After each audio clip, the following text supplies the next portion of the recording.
Craig, the Edmonton Oilers have rightly been criticized for their inability to defend, giving up 3.75 goals a game as part of a 1-3 start. Now, it wasn't pretty against the Toronto Maple Leafs, but they did show that they can defend when they want to.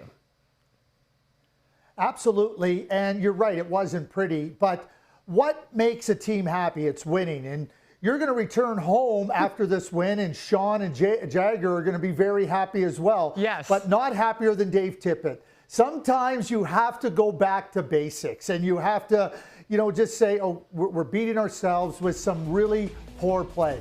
But they did lock this down, and, there was a whole lot of nothing going on through long stretches of this game, which was perfect for the Edmonton Oilers. They were really good with their discipline in their own zone. They didn't get above the puck. They weren't racing ahead. And they didn't give the Toronto Maple Leafs much opportunity at all. The Leafs love to stretch it out. They love to have a defenseman jump in.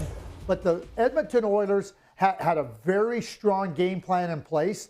They followed it to a T, and that leaves everybody happy despite only getting 2 goals, 1 into the empty net to make it 3. Well, this was the first game in which the Toronto Maple Leafs did not score a power play goal. They finished 0 for 2 on the power play. You've been tracking their power play units, and you feel like a change should be in order.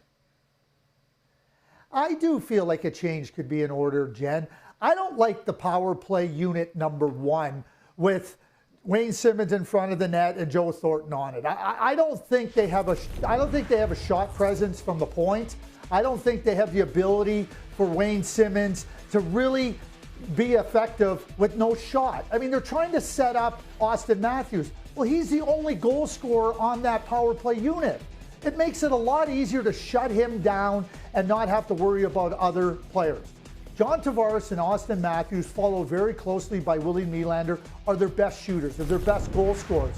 And ironically, they had a power play where they had all kinds of chances. And on the power play was Marner, Matthews, Tavares, Nylander, and Lehtinen on the point. And they had some really good looks and some really good chances. I think that's something that Sheldon Keefe has to look at.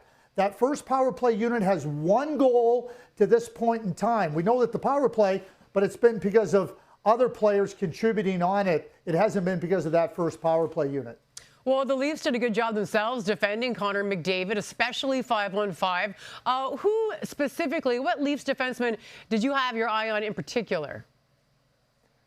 Number 3, Justin Hall. I thought he did a terrific job on Connor McDavid. Now, it takes a village to stop Connor McDavid, but Justin Hall stood out because when Connor McDavid moves with the speed that he does, he can turn you around, twist you around. Justin Hall's words, not mine. And Justin Hall did an excellent job of doing this. End of the second period, again, using that long reach to make sure that McDavid can't get an edge on him. I was really impressed with Justin Hall. He knows what it's like to go up against Connor McDavid. Well, he was up to the challenge in this one.